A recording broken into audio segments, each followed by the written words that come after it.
Bismillah ar-Rahman ar-Rahim. Welcome back. It is exactly 10 after 8 o'clock. Our first guest is on standby, and we're going to be talking, obviously, about the current situation, which is reverberating all around the world. It is absolutely horrific.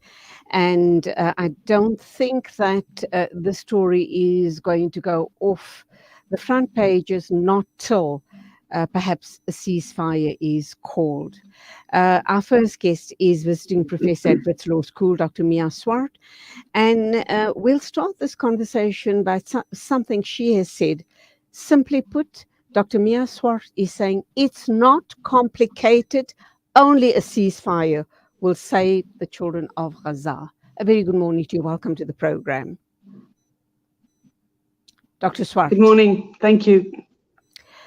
Why are the world leaders and the occupiers complicating the situation? Why are they going to a different narrative every time we hold them to account?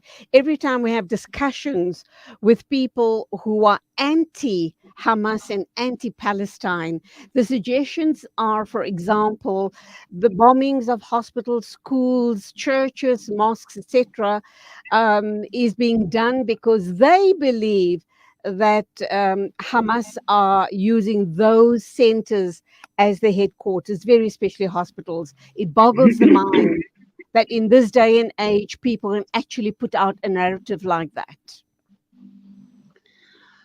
Okay, thanks. Well, there's a few questions wrapped into that one question. Let me start with the sort of end of it and then move to the beginning of it. So if you talk about the schools and the hospitals, which of course are civilian targets that are not allowed to be targeted in the first place, there is this sort of ongoing narrative about human shields, right? And this is one of the, as you know, one of the primary arguments that's used against Hamas, that, you know, they put civilians in harm's way. In other words, civilian deaths, in a sense, you know, are people's own fault, you know, because it's avoidable. Now, I mean, I've been trying hard in my writing, and I'm encouraging other international lawyers to really make this point very strongly, that because of the particular context of Gaza, this entire argument around human shields is a complete nonsense, because, as you know, it's one of the most densely populated areas on Earth. It's simply impossible to, you know, move civilians out of the way completely and then, you know, only bomb military targets. But we know that Israel has not been in good faith anyway in regard to this, right? Because they keep bombing targets. They keep now, you know, bombing schools, hospitals. They keep bombing areas which they have falsely, you know, sort of very falsely claimed would be safer, you know, by encouraging people to move from the north to the south. Of course, the implication is that the north will now be safe, and that the south would be safe. And we see this not happening. So we see so many bad faith claims now that one simply cannot take any of the rhetoric on their side seriously anymore. The question is why the international community isn't stepping up and calling this out more. Because, you know, this really forms the basis of humanitarian law, that you cannot target civilians. There is a Dutch professor called André Nolkemper who has recently made the argument. He's a very respected senior professor, and he's made the argument that in the context of Gaza, one cannot even really refer to self-defense in the traditional sense, because it is such a particularly overcrowded, you know, cramped space. You cannot even allow self-defense in the same way you would allow self-defense in other contexts. I'm not saying self-defense should go out of the window, but we now see violations of the principle of proportionality, for example, to such a vast extent that, you know, it is mind-boggling that the international community isn't coming and calling this out for what it is, which is just, I mean, it took me some time to arrive at the word genocide, because it's a word one doesn't want to use too easily, because then it waters it down or it renders it meaningless. But this is what one is seeing now. I've been called out for using that word on my programs, but I will continue, with that narrative because that's what I believe. This is a genocide. Um, Mhm. well, a genocide and ethnic cleansing, but those are my personal Mhm. views. But be that as it Right. may, you go on to say, and I like what you've said, that it's not Mm. complicated. Why is the international community complicating the situation and just not reaching some sort of ceasefire, sitting down and letting this genocide and Mm. ethnic cleansing stop for once and for all? The carnage is absolutely unbelievable. Right. So I want to just add a slight qualification, which is that I said it's not complicated, particularly in the context of children's rights, because there is such vast international agreement around the sanctity of children's rights, and that more than 190 countries, if I'm correct, has signed the Children's Rights Convention. So from that point of view, it cannot possibly be complicated to impose a ceasefire. Of course, some aspects of the Middle Eastern conflict might be complicated, but protecting children is never complicated. I think that there's always an interest on the part of the US and the West to call it complicated because it kind of uh, protects them, or it justifies their continuous decade-long support for Israel, right? So they, I mean, are probably not at the point yet to acknowledge that this decade-long support has been wrong, because this is such a firm part of US foreign policy to support Israel from its very inception, right? And I'm not even sure it was always wrong to support it. Maybe in terms of development early on when the state was just founded. I'm not against the Israeli state. I don't think the Israeli state shouldn't exist. But I think there should be a two-state solution. And I think there should be space for all. And I think there should be no occupation. And I think there should be democracy. And I do think it's dangerous to now use extremist language because that doesn't help anyone either. But the fact that children are not being protected is something that will haunt the UN, it will haunt the US, it will haunt all institutions that, claim to act for humanity. Dr. Swart, I respect your views. I want to, Mm. and you are obviously an expert in international human rights. You say that you're not against the state of Israel. You promote the two-state solution. The one thing I want to go back to, and Mm. perhaps you may or may not have the answer for me, Mm. is from the time this, the genocide started, or from the time of the 7th of October, call it what you will. I'm trying to understand if back in 1947, when the Balfour Accord was passed, did the British and other Western countries even engage with the Palestinian people to say that this is our intention? We're going to be bringing Jewish people to settle in Palestine, and Right. sometime in the future, we will create a two-state solution, and hopefully the nations will live together in peace and harmony. Were the Mm. Palestinians or whoever was governing that part of the world back, it was World War II at the time, were Mm. they ever consulted, or was it a situation with different Arab leaders who, because they wanted to be in the good books of Western powers, just gave over the land to the Israelis? And that is the result we are seeing, the horrors we are seeing playing out today. Yes, again, you ask questions with different dimensions and levels, and we can talk all day. But yes, I am not, the sort of most uh, I'm not really, someone who can be interviewed in terms of the best historical account. I'm very careful with that, right? But as far as I understand, Britain did appropriate to itself the right to basically give part of Palestine away, right? And that, the way in which that was done was disrespectful. But my problem is that we are now where we are now, right? So we cannot undo those agreements of the 1940s, you know. One would hope that Britain would be more sensitive, for example, that it would now, having been so disrespectful in the past, be more respectful now, but it isn't, you know. So the question is, what can be done now to alert the international community, especially Americans, to the reality of Palestinians' lives and to the occupation? Because my sense is that many people do not really understand what the occupation entails, just how oppressive and severe it is and was. So I think that this is, at this point, very important to try and, you know, be in the media, be outspoken, try and get information out about the history of the occupation and, you know, the fact that it should end immediately. Because, yeah, if you'll allow me, Julie, I just think it's a problem that, you know, one hears words, for example, especially on the Israeli side, such as kidnapping, hostages, you know, killing of children, etc.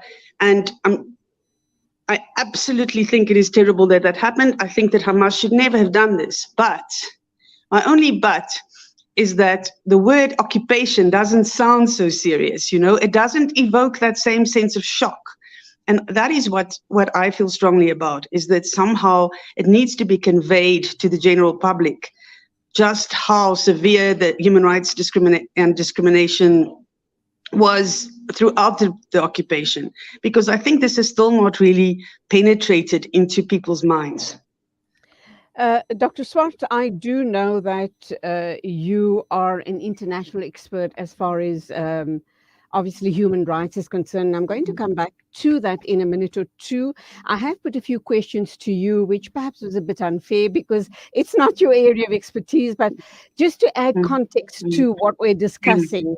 And regarding the Western narratives that are going out and the fact that it shocks me to the core when I see all of this anti-Palestinian narratives going out.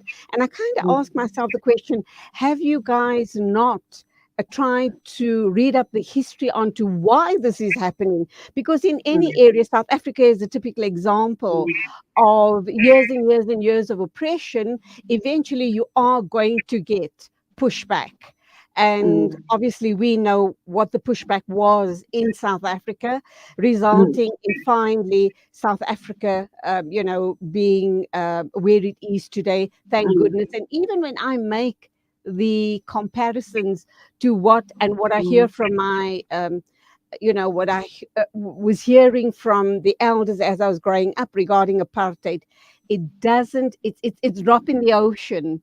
It's a drop in the ocean when we make a comparison with apartheid South Africa to apartheid Israel.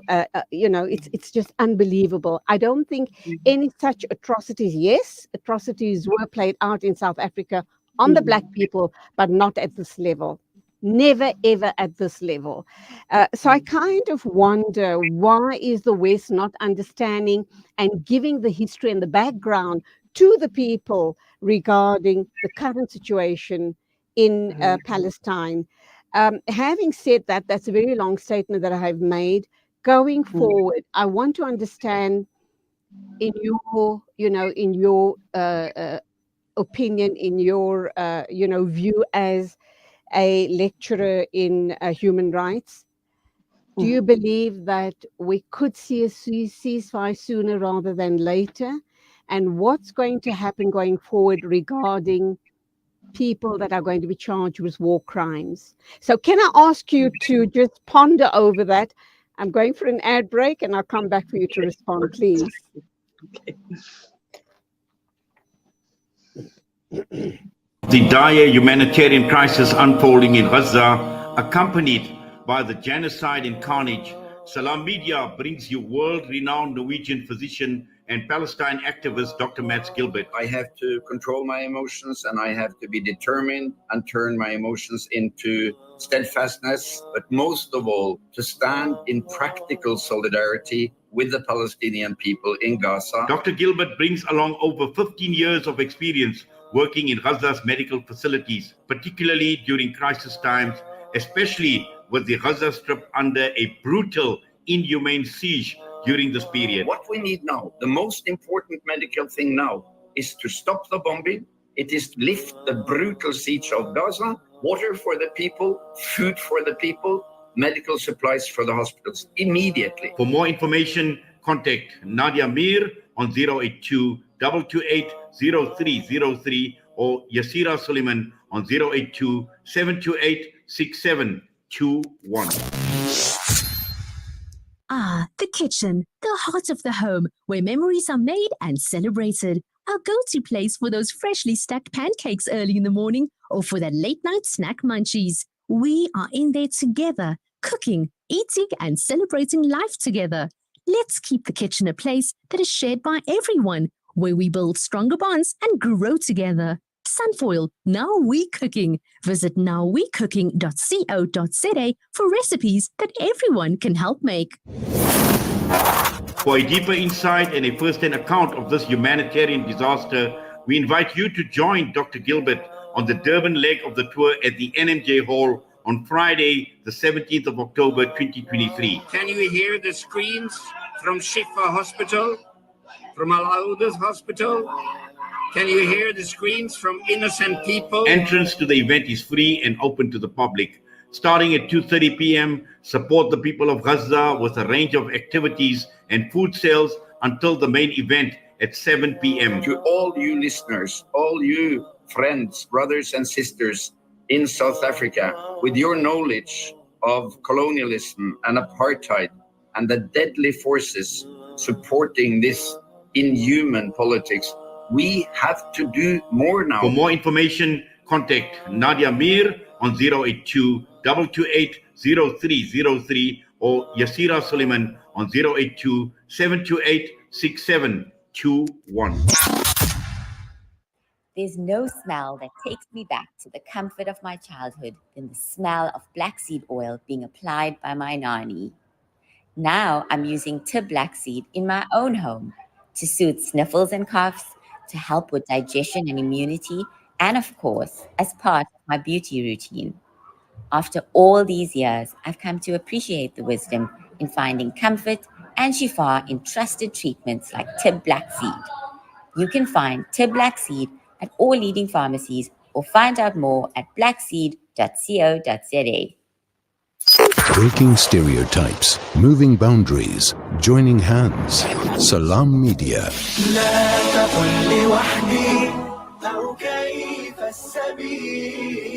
Humanity sets the agenda.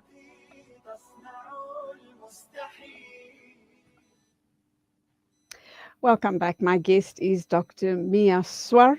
She's a visiting professor at Wits Law School. And of course, I'm complicating things here. She says it's not complicated. I am complicating with my multi-layered and multifaceted questioning.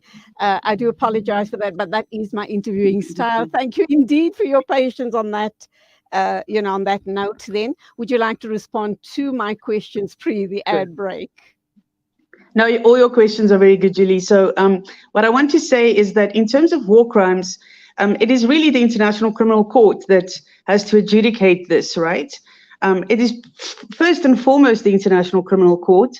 So the big question now is whether the ICC will investigate this in a proper sense and even be willing to, issue an arrest warrant for Netanyahu. I think it's important to understand that this takes time, that there are certain rules. It's frustrating, but it's the way it is. There needs to be a proper investigation. There needs to be evidence gathering. No such arrest warrant can just be issued overnight. And it might not necessarily be Netanyahu. An arrest warrant might not necessarily be issued for Netanyahu. It might be for some of the others, sort of top brass, as they say, or senior leaders in Israel. The biggest problem with regard to prosecuting war crimes at this point is the fact that Israel has to allow the chief prosecutor into Gaza to conduct those investigations. So unfortunately, even that is in the hands of Israel, which again highlights the power inequalities. And yes, it makes it also very unlikely that anything will happen quickly, because Israel will make it as difficult as possible to investigate. Also, of course, the ICC has the full right to also investigate the crimes committed by Hamas in Israel, and it has actually already started with that investigation. So that's going to go ahead for sure. The big question is, what access is the ICC prosecutor going to get in Gaza to conduct his investigations? He has received different forms of evidence from NGOs, different organizations, which he, can take into account, but that is no substitute for his own investigation. And this is a very big problem. It is, of course, also possible that, another country can initiate in a case and an investigation. It's not only the ICC that can adjudicate international crimes, but the ICC is the most important body, and it has that sort of symbolic weight because it's this, international court. What about we're hearing currently in South Africa, for example, the Good Party, Patricia de Lille's party, saying that calling for an arrest warrant to go out for Netanyahu and other senior officials in his government for crimes against humanity. This statement was made this morning, and there are a few other political figures in South Africa and all around the world voicing similar sentiments. Does it hold any weight at all? Are we allowed to, in South Africa, these type of political parties and governments around the world, able to make such calls? Well, in a sense, I've already answered that question now by saying that it cannot have happened overnight. The ICC has rules. So Patricia de Lille or Naledi Pandor, they can call for it all they want, but they cannot issue this arrest warrant, right?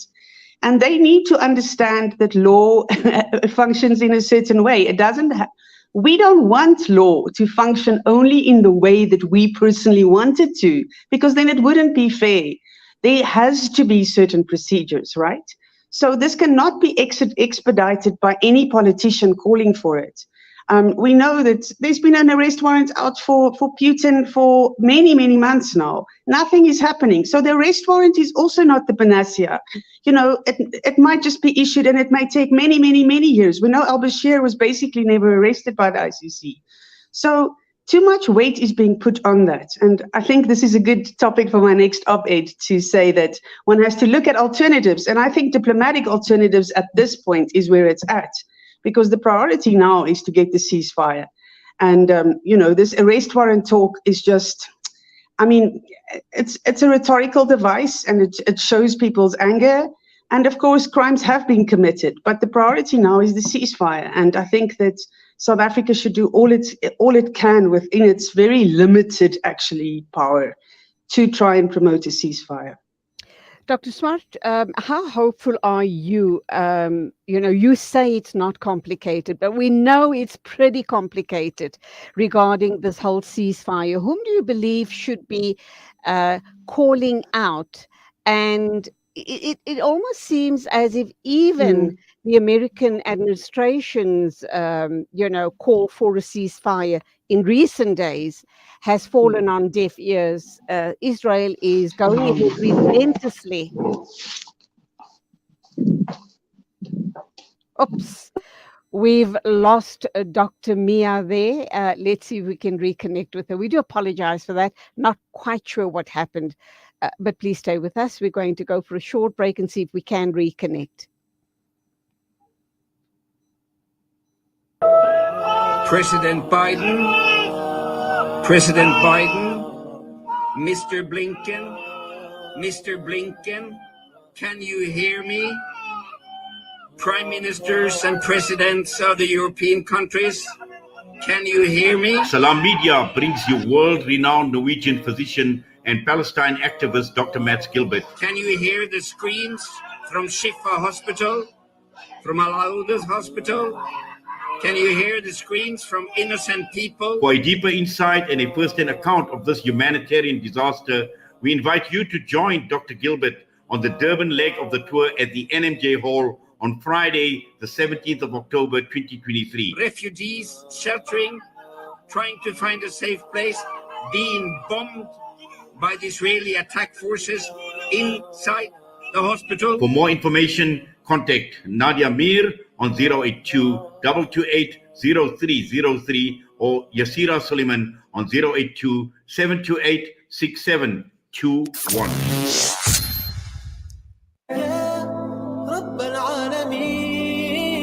Listen to something fresh. Listen to Salam Media, your humanitarian broadcaster.